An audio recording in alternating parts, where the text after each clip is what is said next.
Various Swiss and offshore companies.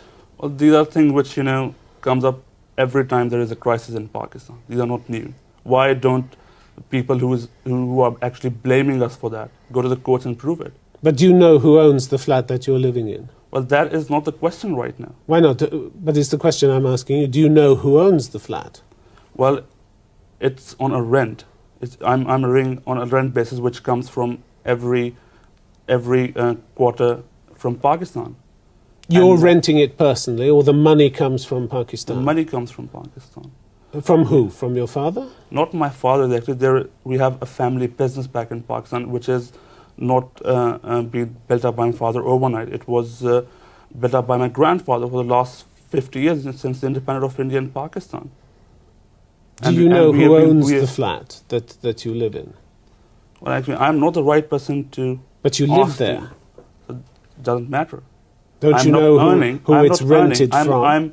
I'm just like any other student living with his parents.